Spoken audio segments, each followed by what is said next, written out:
Hey, good afternoon, everybody. Tom Stewart here. I'm with Liz Trotter. This is Smart Business Moves. Hey, y'all. All right, let me turn on my little comments here. You know what this is? It just struck me. This What? is our last episode of Smart Business Moves until Christmas. We won't be back again until the 28th. Till after Christmas. Oh, yeah, it's a long time, actually. 11 days. Wow. You know how hard it's going to be coming back on the 28th? It's going to be easy. We'll be so desperate to get back here and see everybody. We might even sneak in. Just Trisha. She is right. Trisha, you're going to be glad you came today because we're going to be talking about numbers, KPIs, and I know that we need to do some more work in that regard. I know that you got some things you want to do with your office staff, but we're going to talk about some stuff about what profit is, and it's going to be awesome. Hey, Denise. Denise, she never misses an episode. It must be a good time for her. It must be a good time for you, Denise. Is this like perfect time? Just absolutely nothing happening at this point in time, and yeah, because she's always here. Always. All right. I think I got volume turned down. I got little things so I can see who's talking. Hey, Susan. Okay. So this is an interesting thing that happens. I go on Cleaning Business Today, right? And I don't see any of these people. Hey, Leslie. I see Leslie, but I don't see Trisha. Well, here's the deal. We are streaming on like 8 different places now. Okay. So we've got one person on Cleaning Profit Builders. We got one person on Modern Cleaning. We've got 7 people on Cleaning Business Today. And there's a few others spread out around, but anyway. All right. So I get it. They're all over the place then. Can't keep up with it. That is so smart. She tries to exercise or relax while watching us. Oh, I love that exercise thing. If I have something that I can do while I'm exercising, oh my gosh, it's so much better for me. Helps keep me on track. Robin is on CPB. Can't help me with that. I'm not sure what that is. Profit Builders? Oh, Cleaning Profit Builders. Okay. Okay. I thought that was some drug made from marijuana. I knew you were thinking that. I knew it. I'm sorry. It's so funny. It's not easy being me. Yeah, I wouldn't want to be you. You would not. I got enough trouble being me. I think you would be a heavier lift. Oh my. Okay, so let's jump into this. This is the same jacket we've been going through. Profit, Old Man Potter, George Bailey. Profit's awesome, but you want to be the George Bailey type. Without profit, you're going to have crappy jobs. You're going to provide crappy service, and your business is going to be someplace that nobody's going to want to be, including yourself. We talked about KPIs. These are in the MMA group, and the one at the top is profit, and that's kind of where we've been staying for the last couple of weeks, and that's where we're going. I wanna go back just real quick. So we're talking about these 5 KPIs, and they're part of the MMA group, but that's not the reason why we're talking about them, right? Not just because they're the MMA key performance indicators. I mean, you think they're valuable outside of the MMA group, yeah? I do. Yeah. We've been talking about these same KPIs for God knows how many years. Yeah. So I just wanted to make a point for anybody that's like, well, I'm not in the MMA. Do I even need to pay attention to this? This isn't about the mastermind accountability groups in any way, shape, or form. They just happen to be the ones. That's where Tom pulled them from for these slides. So I want to make sure that everybody is paying attention that these are those 5 KPIs that we all need to be tracking, right? That these are really going to be indicative of a lot of things in our businesses. We talk about, sometimes you can make money in the house cleaning business by accident. Sometimes you get lucky and it just happens.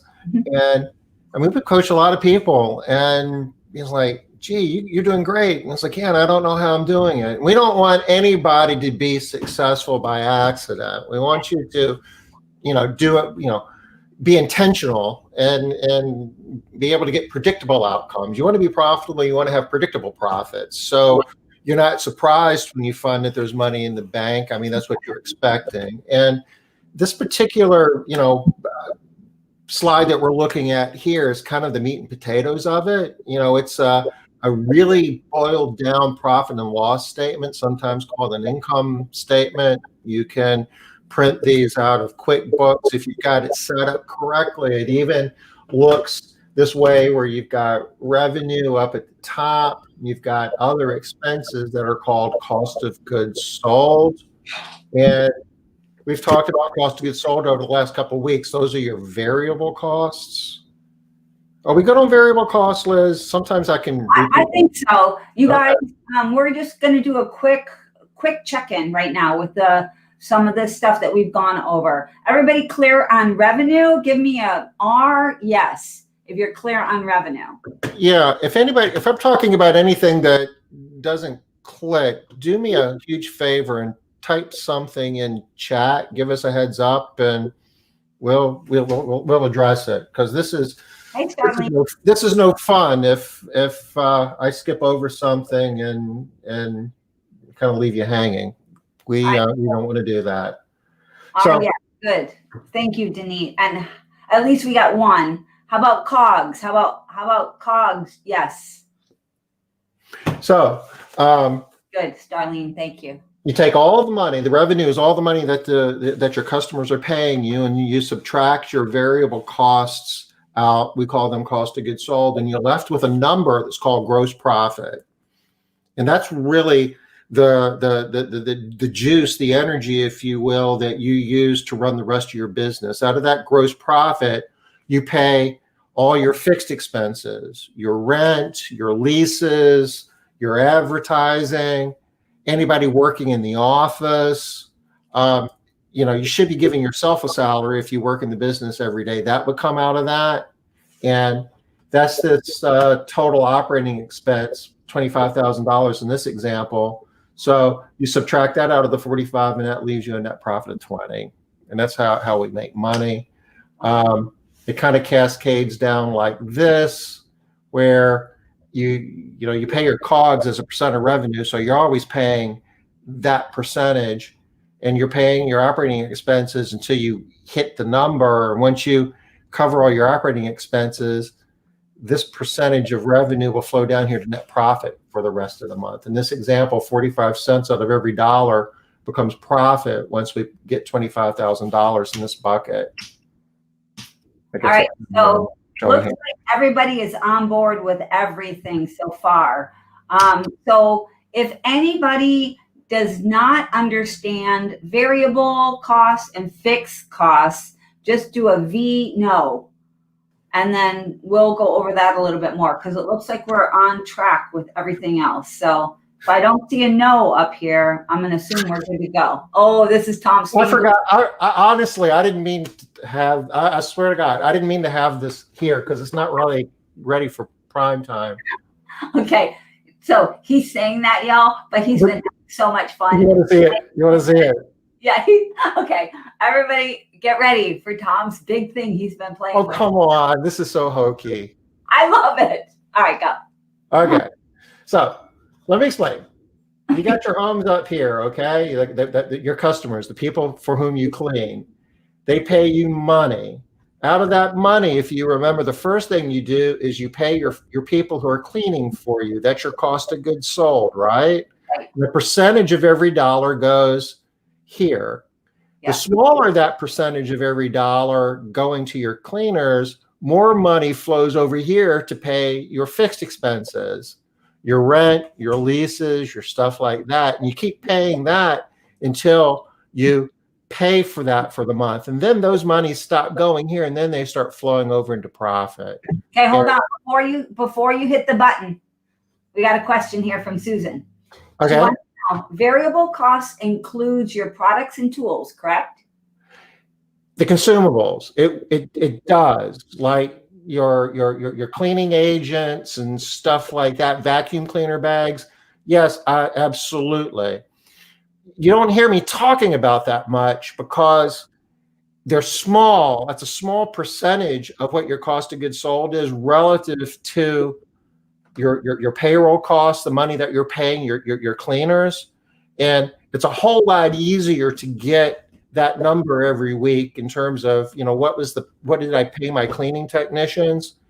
You spend a ton more time trying to figure out, well, how much window cleaner did I use, this and that, and the time that you spend figuring that out really isn't worth the value you get from it in terms of making management decisions in your business.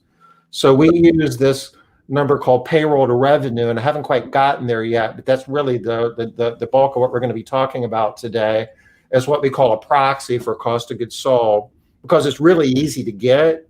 And once you get it, you can use that to kind of judge what your cost of goods sold is overall. All right, so two things.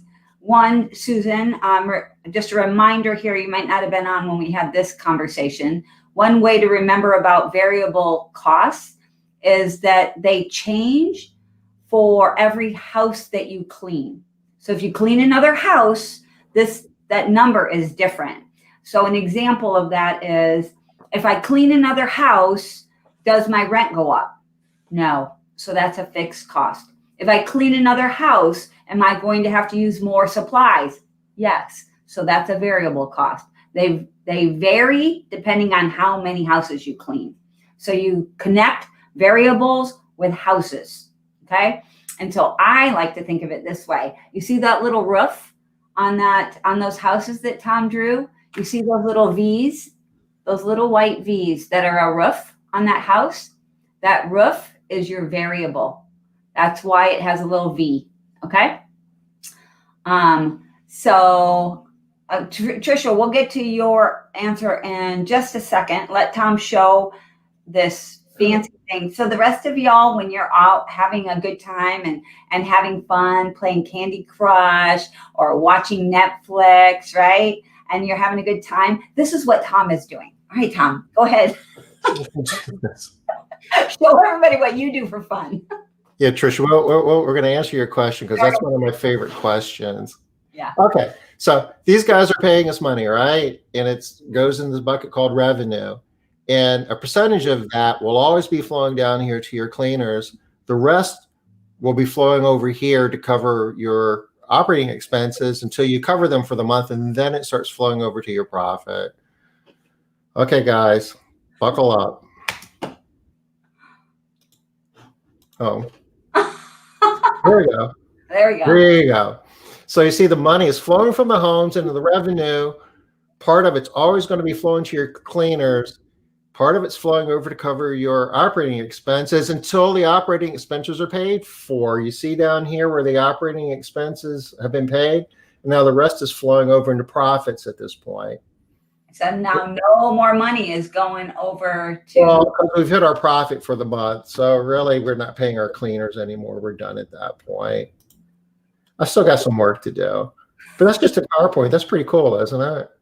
It actually, I love to tease you, Tom. You know I love to tease you, but I actually do think that's really cool. You would think that I would have something more productive to do with my time, and I probably do. Yeah. But it was fun. So see, right? It is kind of... Thank you. Wow, like Denise says it's awesome. Okay.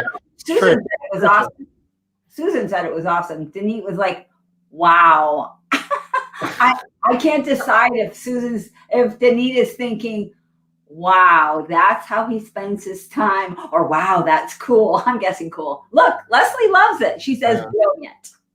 I'm going to be working, and I got some reinforcements coming in for Christmas, and we're going to build a model where you can plug in, the red numbers and the green numbers. Yeah.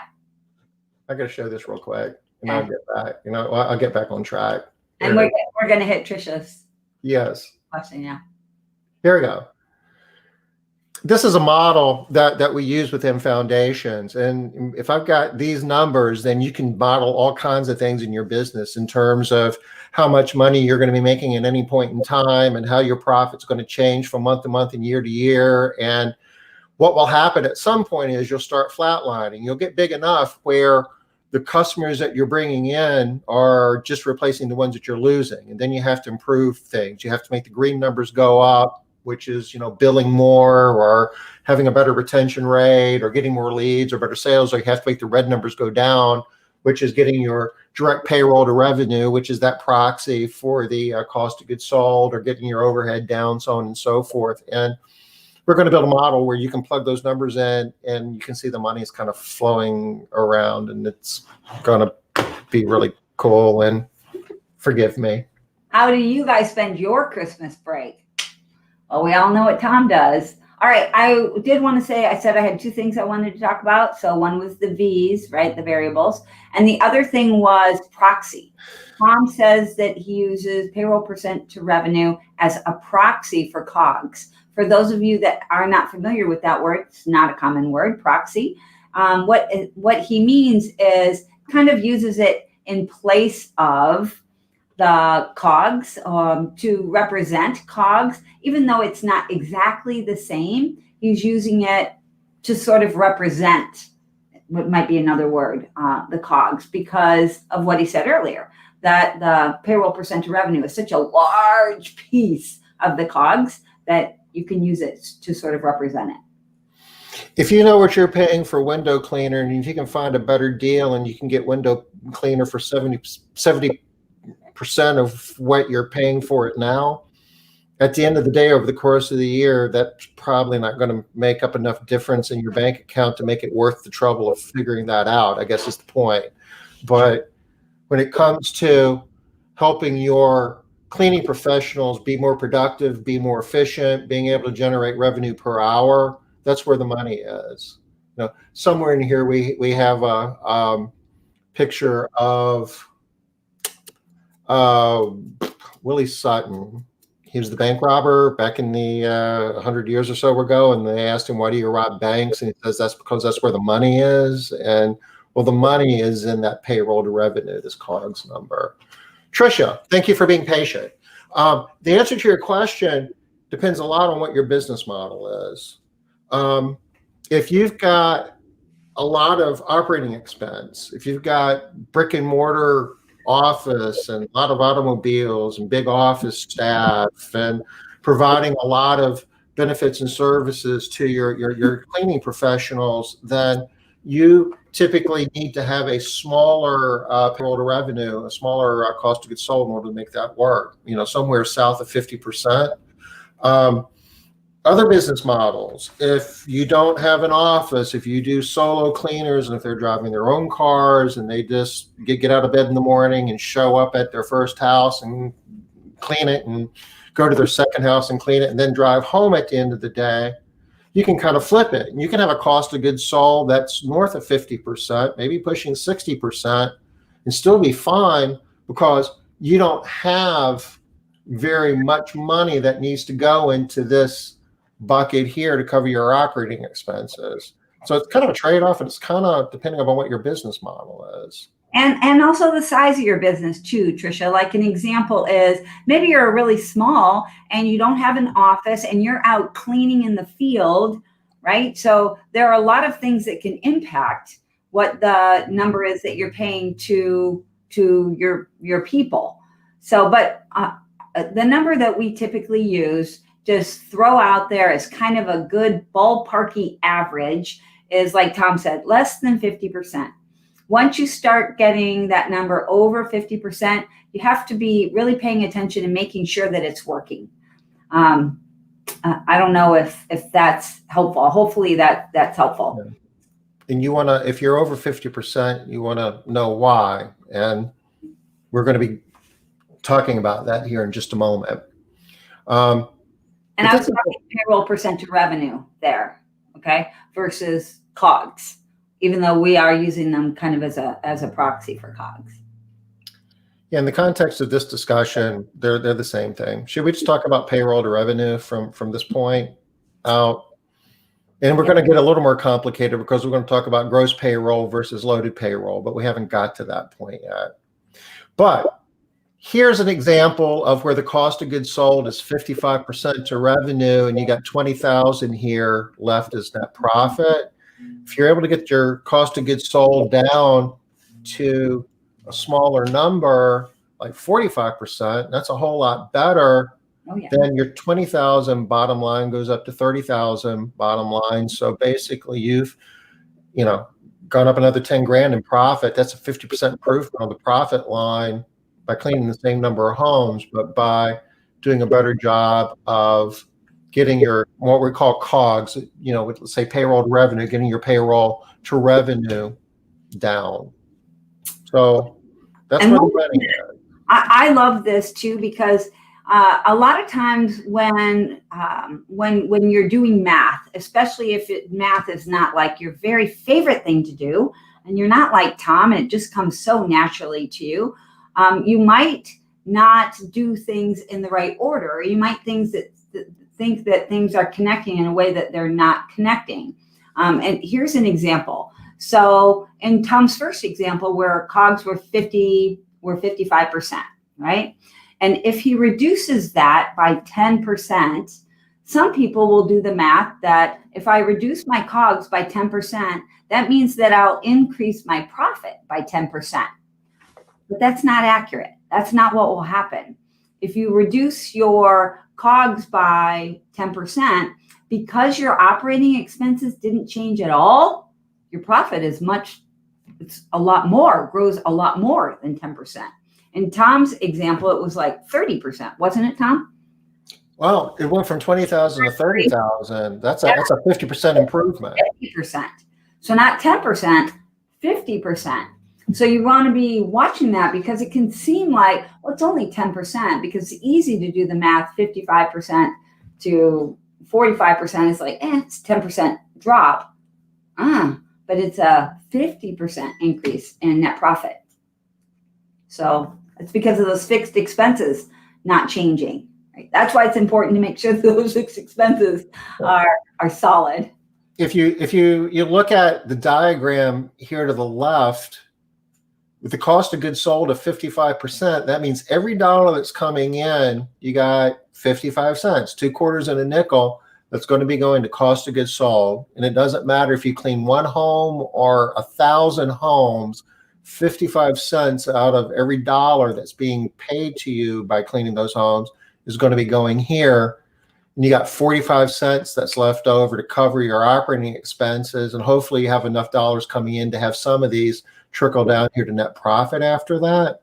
But if I take it from 55% down to 45, I've got an extra 10 cents out of every dollar flowing down here in gross profit.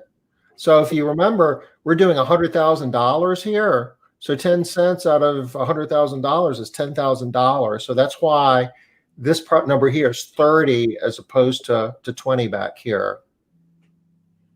So when you get your cost of goods sold down, even if it's a penny, you need to be thinking about, well, how many dollars am I bringing in total this month? And 1 penny for every one of those dollars is going into my pocket.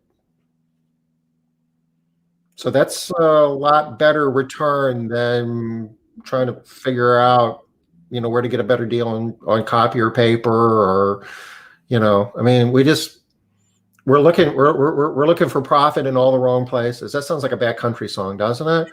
But,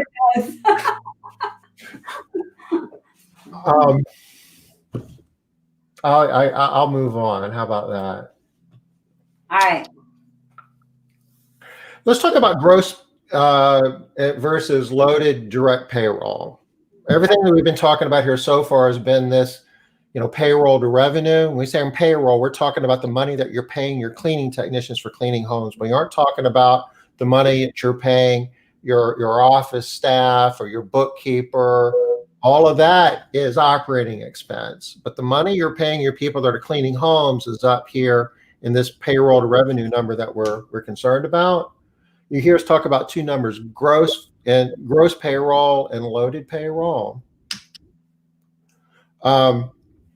Gross payroll is the gross money that you're paying your cleaning professionals. An example of that would be if you're paying your cleaning professional $10 an hour, and if your cleaning professional works 40 hours, then $10 times 40 hours is $400. That's gross pay. If anybody has any questions, We got a comment from Leslie here that you'll probably be interested in, Tom. let's bring that up. I tend to think that lower COGS, i.e. payroll, winds up costing more because of turnover and attrition. I like my labor a little on the high side, less stress turnover. This is awesome. This is awesome. We're going to talk about this. And you're right. Lowering your COGS does not necessarily mean cut everybody's pay by $1 or $2, because you're right. What you think that you might be saving in payroll, you're going to be giving it back by having to hire and turnover and train, and you'll save $1 here and spend $5 for the privilege of doing it. We're going to talk about that, but that is, I agree with you 110%. But there's other ways that you can lower your COGS and still make sure your people are making as much, if not more money than what they would be otherwise. And that's what we're going to be talking about here in a minute. So, all right, everybody got this gross pay, what we're talking about here. We all know what that is. That's easy, right? And you're making $10 an hour, you work 40 hours, so it's $400. Gross pay is easy. But it is not their paycheck. It's that amount of money that we're paying them before all of the deductions. We've all, somewhere along the line, I'm sure we've all gotten a paycheck and we thought we were making $400 a week until we looked at it. And it was $320 a week, and you were paying Social Security, you were paying Medicare, you were paying local taxes, yada, yada, yada. So it's not their net, it's their gross, the top line. And then, the tax man can do what the tax man does. Loaded payroll, though, this is a more accurate picture of your expense as the employer for paying this direct labor. Because in addition to their gross pay, in this example, $400, you have to pay Social Security tax. And currently it's at 6.2%. So for every $100 you pay somebody in salary, you're having to pay another $6.20 towards Social Security as the employer. Medicare, another $1.45. State unemployment, that's 0.6%. Federal 0.06. And the state varies by state. I pulled these numbers from South Carolina. Workers' comp depends on where you are. It depends upon how many workers' comp claims you've had in the past. It could be as low as 2 or 3%. It could be as high. Leslie, how high could it be? It could be. Look at what she says, Tom. She says that workers' comp is hysterical. Sorry. Every time I do this, I think of Leslie and all the other people in California. Well, California's a beautiful place. I love California. I love to visit, but boy, I'm sure glad I don't pay workers' comp insurance there. Running a business is tight.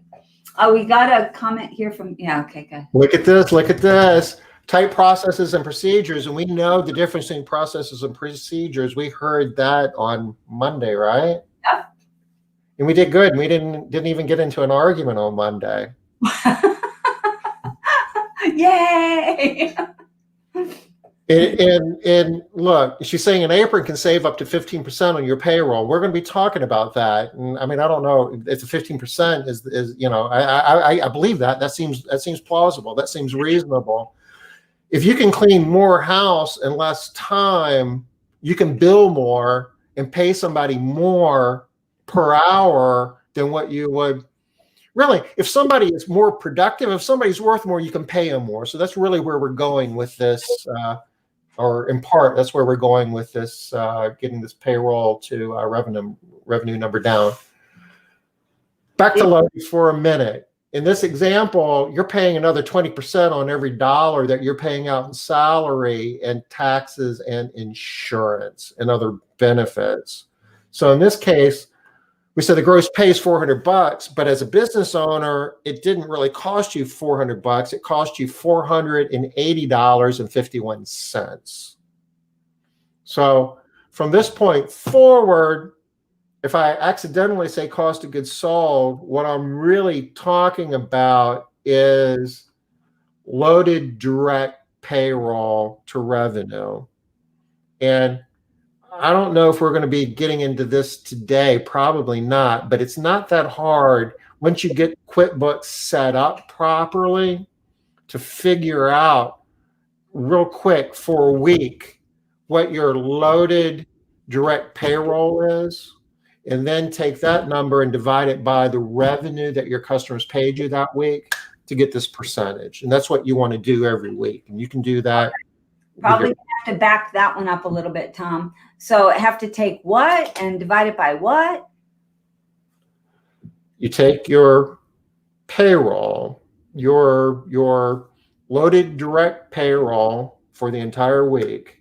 And now, do I get that from my P&L? Do I get that from QuickBooks? You should, like in the bank? if you set your P&L up the way that it should be set up, there's going to be more. It's going to be more on this, but you're going to have a line item here that would have all your direct labor in it. And are you going to be talking at some point in time about how we should have our P&L set up? Yes. Okay. I don't know. For the moment, pretend this is your P&L. There's a little more to it, but that's we're heading there. That's down the road. I don't think that we're going to get there today, though. Right. All right. So for today, we want to take our total payroll, right? Our loaded payroll, direct payroll, and divide it by what? Divide it by the revenue. Divide it by the revenue. So for those of you that do math by hand, that means that you put your payroll inside the box, and then you put the number that your revenue outside of the box. So the revenue is going into the labor box. You know how they. So are you talking about the division thing? Yeah. Yeah. I'm just thinking about like one. So there's a lot of people that a lot of people need to know how. The box thing. Did you stop doing that like in the second grade? Do they even do that anymore? I remember I had a fat pencil in my hand when we were doing that. I know that we ran into at foundations, we ran into people that needed to be able to understand based on how they learned it, what number into what. Because when you say divided by, they don't know which one's on top, which one's on the bottom. If it's the payroll's on the top and the revenue's on the bottom. The little numbers on the top and the big numbers on the bottom. At least, yes. Let's hope that's the case. Let's hope. Yeah. Okay, that's good. You want your direct payroll to be less than your revenue. All right, TJ, don't worry. You are going to see this in the MMA group as well. So don't worry about that. But we are going to be doing that. So Leslie is rocking. I bet Leslie has no turnover. No, that 37% is. Oh, that's our workers' comp. Oh, dear God. Not now, but it was at one point in time. I ran out of the coffee that I usually have, and I had to resort to this dark roast stuff. And this is that stuff that you guys drink like in Seattle, and I'm struggling with it. I know. I'm sorry. It's not Folgers, Tom. And you know what? I was sitting in front of this computer at 4 o'clock this morning because there's more caffeine in this stuff, right? Dark roast. I don't know. I don't drink caffeine. Okay. I digress. Yes. So in this example, it's $45,000 is your loaded payroll, if you will, and divided by 100,000. That's where that 45% comes from. Okay. That makes sense. You weren't going to say COGS anymore, but now it says COGS. So is it I can't change that easily, but You can make money flow around the screen, but you can't change it. Well, we got to adapt. I just want to say something real quick about employees versus independent contractors. Everything that we're talking about here is assuming that you have employees and you're paying taxes and insurance. And I think this is stuff that we know, but just for the covering all our bases. If you have employees, you're paying insurance and taxes. If you have independent contractors, you are not paying insurance and taxes. As a rule. I mean, there could be exceptions and caveats, and these rules are changing a lot because of COVID and what Uber's doing and everything else. But as a rule, employees, you have loaded pay, which is more than the gross pay. In the example that we showed, it was like an extra 20% plus. There's no such thing as loaded pay on the independent contractor side. Their gross pay is their gross pay. But you can train your employees. You really are kind of limited in terms of what type of training you can do in the United States. In particular, we've had Mark Baker, I guess, talks about, he's got independent contractors in Canada, and they've got a little more latitude to do training, but it's hard to train here. If you got independent contractors, you can provide equipment and supplies and uniforms and all kinds of stuff to your employees. Independent contractors are a lot more limited in terms of what they can do there. Even from a scheduling standpoint, you've got a lot more control with employees in terms of what you can expect and require. Not as much on the independent contractor side. My point here is, and we're going to be seeing this here in a minute, that on the surface, it looks like, well, gee, paying insurance and taxes an extra 20% or not, I can make more money with independent contractors than I can with employees. Maybe. But if you take advantage of the opportunity of being able to train and provide, the proper equipment and supplies that will allow people to be more productive and more control over their schedules, where you can basically set up schedules in a way where they can be more efficient, spend more time cleaning homes and less time looking out of a windshield, arguably you can be as, if not more, profitable here. These benefits outweigh this cost of taxes if you do it right. It can anyway. Hey, Tom, can you see who is the person that is showing up on my screen that is Facebook user? It says, oh my gosh, how does anybody pay 37% workers' comp? Can you see who that is? My mind. Would you like to herd cats? Well, very good, TJ. So you're bringing up another point that I would normally be bringing up in foundations, is there's no hard or fast rule about which way is better, employee or independent contractor. One of the things that you really want to be looking at is, which are you better at managing? If you cannot figure out how to train people, you don't want to provide equipment and supplies, you don't even know what the right stuff is to use, you don't know how to get to be people to be more productive, then maybe the independent contractor is, oh, hey, Sarah, I didn't know that was you. Yeah, Sarah. So maybe it does make sense, but you got to make sure that you can do all the stuff on the other side as well. Yeah. So there's no 100% right answer here, but our way of thinking is the employee is easier for what we know how to do and what we like to do and what we think will work better long-term for our industry as well. Right. I didn't see what Amy is saying here. I appreciate you pointing that out, because there is no right and wrong, and there's some awesome operators out there that run very profitable business with independent contractors. Yeah. My point here is that there's a give and take. It's easy to be here as an employer and say, boy, I really wish, the grass is so much greener on the independent contractor side. You talk to people who are running independent contractor models, and they got their own issues. So yeah, there's a balance. We got a good question here from Amy. I'm not sure if this is the right time for this question, but it's a good question. Now, this year, the PPP is on the balance sheet, not as P&L, as income. How do we work around that? It's obviously showing a negative profit as the expenses are still recorded on the P&L. Well, it was originally a loan, which would show up on the balance sheet, but then you'd be taking the money out of that loan and would be moving it over to the P&L as you were covering your payroll and the other expenses. As it stands now today, the way the IRS is ruling on this, though, that any monies that if you think those monies are going to be forgiven, then you cannot treat them as business expenses. You're going to be paying taxes on that.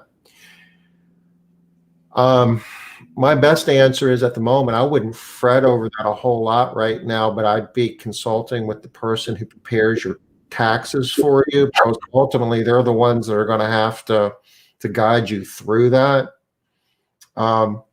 We hope that by the time we come back on the 28th, we're going to have better news in terms of some legislation passed over the last few days here that Congress is going to tell the IRS that we can use those monies as expenses, and eventually at that point they would wind up on your P&L. But at the moment, we don't really know. You are going to want to be here on Monday, the 28th, Amy, because this is one of the things that we're going to be talking about on the 28th. Yeah, you might not, what you do with that and how you handle it. We're gonna get a better idea here over the next week. Yeah. And if we don't have the answer, we're going to get Joe Walsh on here. And we're all going to be writing letters to our Congress people, telling them that they need to get this straight. Help us out. Don't sink us. All right. I learned how to reduce everything else. Hate it. But yeah, maybe a better business person. Supplies are down. Yeah, I mean, there's other ways. I mean, if you're dealt that hand, plus you're kind of protected by the masses. I mean, if that's the market, then your competitors are having to do that too, and plus the market kind of knows that as well. And a lot of consumers, once they kind of understand what you're dealing with, they appreciate a valuable service. They'll help you with that premium. And like Tom said, everybody's having to do it. So, that's the way the costs are. That's the way it works. Everybody's charging more, et cetera, because they have to. All right. We're. You got time. You got like 15 minutes. Okay, but we'll be able to do a drive-by on this, but we'll have to do a deeper dive next week, because there's a lot of meat on this. Yeah. The question is, how do we reduce loaded direct payroll to revenue? LDPR. How about that for an acronym? That's we're adding that to our lexicon. All right. And if you remember, we said take the payroll and divide it by the revenue. So if you want to drive it down, the things that you do to make your loaded direct payroll go down are over here on the left, and the things that you can do to make your revenue go up are over here on the right. And as we said, if you make the red numbers go down and the green numbers go up, you're going to be more profitable. And that doesn't, there's no other place that it's more real that you won't see that in a more profound way than with this relationship between your loaded direct payroll and the revenue that you're generating. So we're talking about profit here again, you guys, how to be making more money. So we're going to be going into each one of these items and talking about them and explaining them and figuring out how exactly to do some of this stuff. But I'd also like you guys over here in the comments, if you know something that's not listed here that could make a big difference in regards to the LDPR. Thanks, Tom. LDP, per revenue, okay. Then let us know. And then as we're talking, if you guys think of more things, let us know too. We're creating a really nice list here. Yeah, this is not the, exhausted, unabridged edition. This was, quite honestly, I was kind of running around doing several different things today, and it's like, okay, I need to put something together because we're going to be talking about this at 5 and bing, bing, bing, and this was top of mind. Well, this explains why I haven't seen this slide before. Nope. But I got the Christmas colors going too, don't I? Yeah, you do. I like it. So, at a high level, one of the things that we can do is just reduce our labor load. And I've got a slide for each one of these bullet points that kind of drills down into things that you can do to do that. And the things that you can do to do that, there's other things that you can do to do those things so it kind of cascades down. That's where it kind of gets challenging in some regards, but it creates a wealth of opportunity. So you don't have to be able to do everything. You go down the list and say, out of all of this, what can I really affect? What can I do in my business? And rather than fretting and trying to figure out where to go and what to do and how to do it, do the stuff that you know how to do, making the red numbers go down and the green numbers go up. And you start to see that an extra penny or two, or maybe a nickel, or maybe more out of every dollar that's coming in is going into your pocket, as opposed to going out in direct payroll.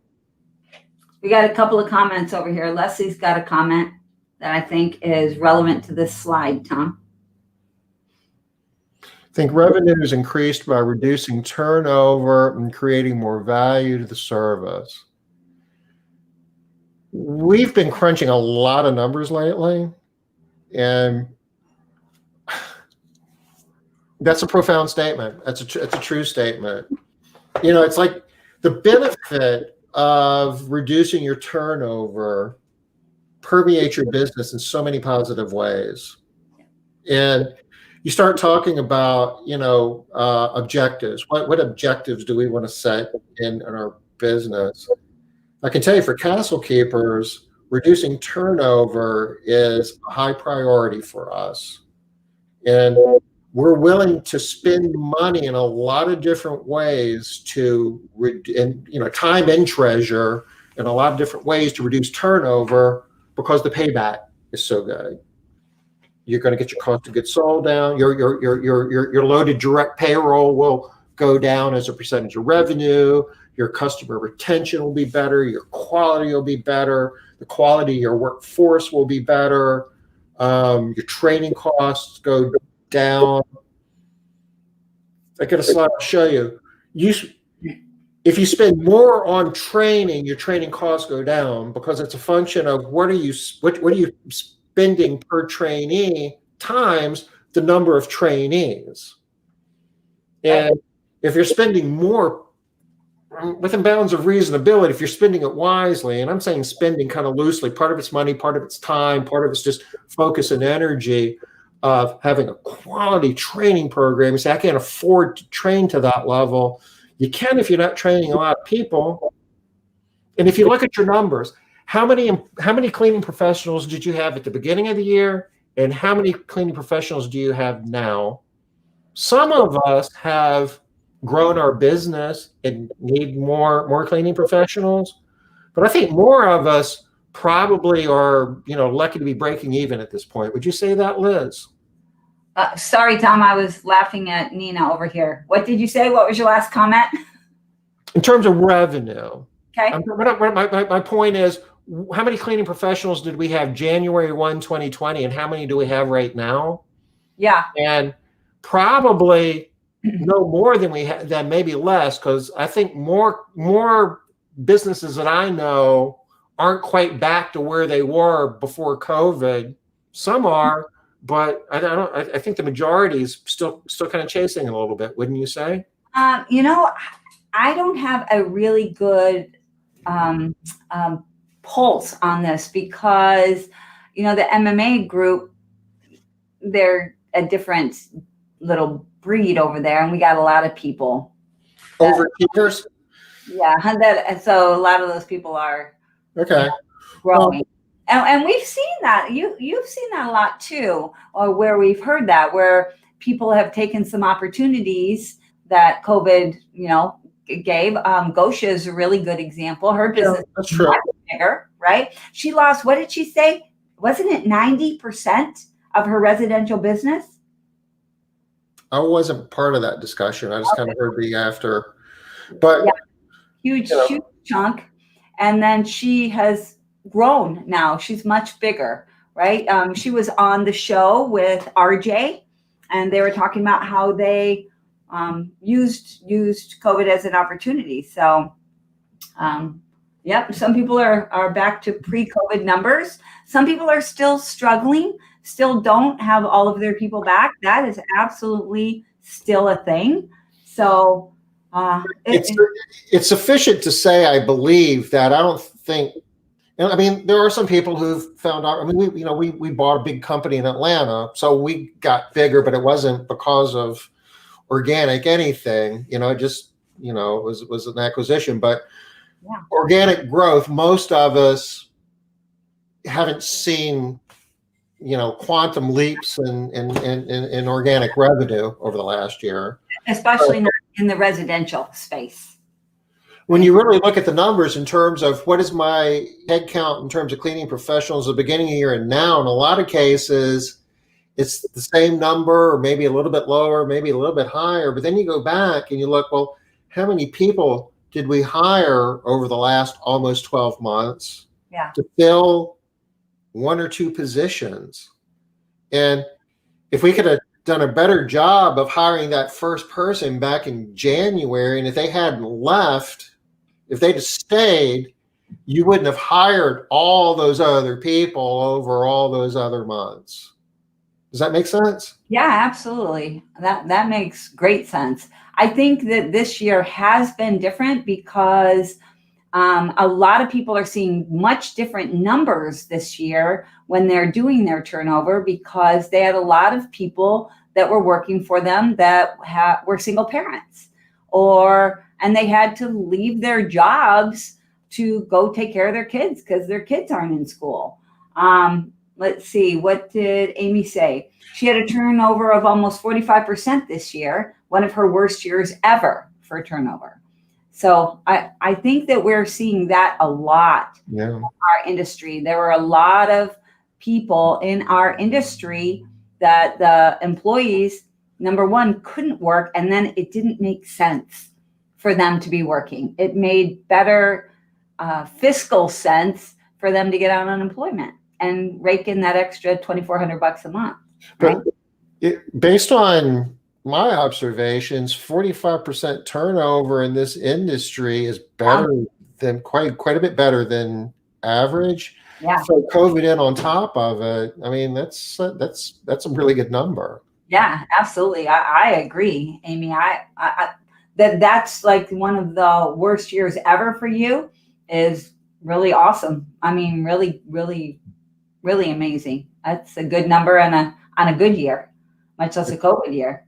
Stephanie said she's grown 26.4% over 2019.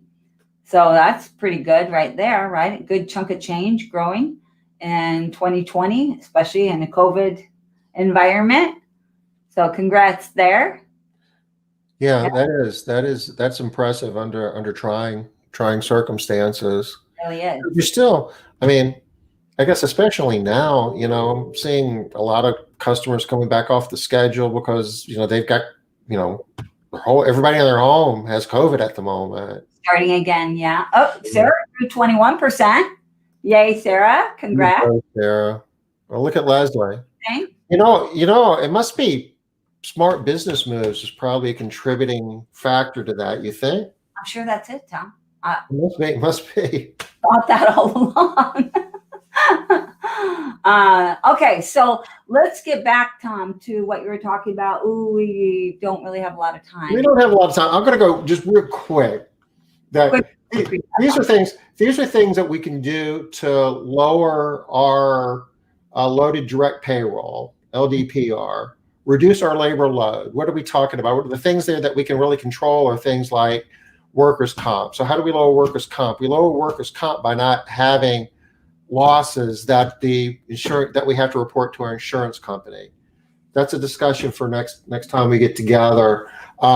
We've also can lower that by not losing unemployment claims. And there's a whole process to go through there, and we can talk about that. But that has a material impact because that whole number is 20%. And an example we had, the workers' comp was, I don't know, 4.5%. But as Leslie demonstrates, and you can be in a state that's fairly decent on workers' comp, but if you have a few losses, your workers' comp rate can double just like that. And those are a lot of pennies out of every dollar that was going into your pocket, but is now going to the insurance company.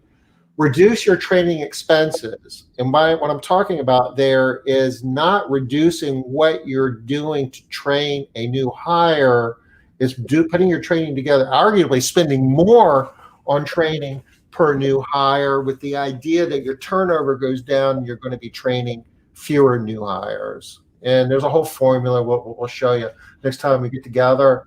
Improving productivity is big, and this is what Sharon was talking about, like an apron.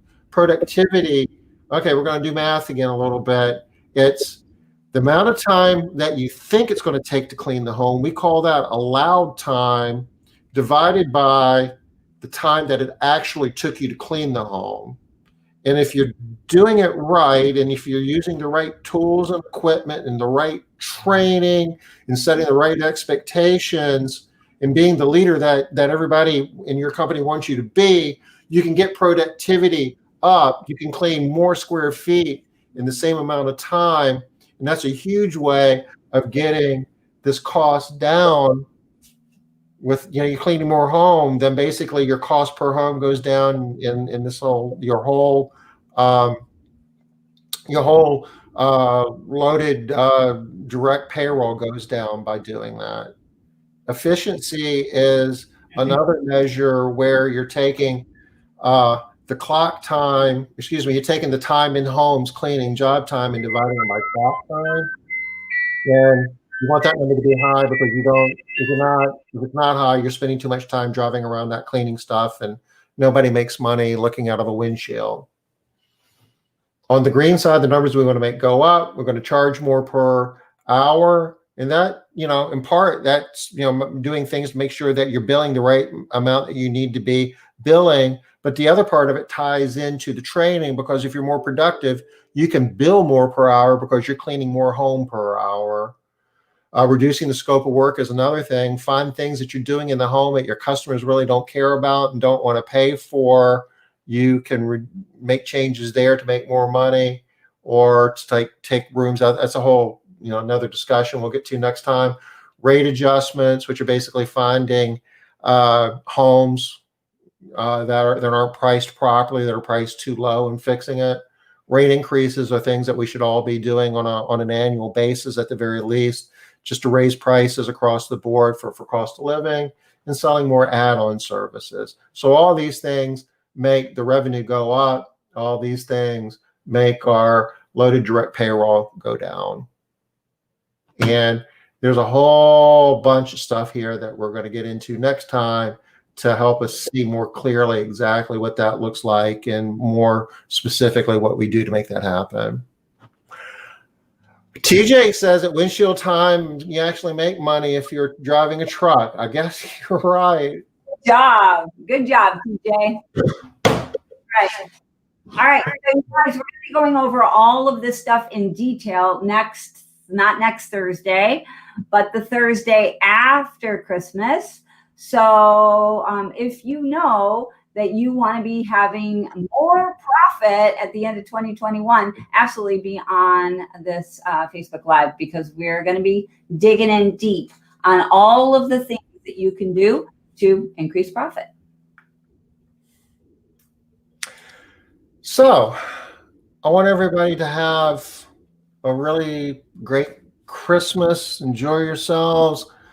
Be safe. COVID's still floating around out there. So remember all the necessary precautions. Continue to wash your hands, wear a mask. If you're in a group, be, extra careful, social distance to the extent that you fully can. Spend as much time outside in groups as you can. You guys know all of this, but we're tired. We're tired of COVID, and we don't want to behave like it exists anymore, but we got another couple months of this. So continue to be safe. You guys have a great time. Kiss your families. Happy holidays. We really appreciate all of you guys. We'll see you on the 28th. Bye-bye. Bye, y'all.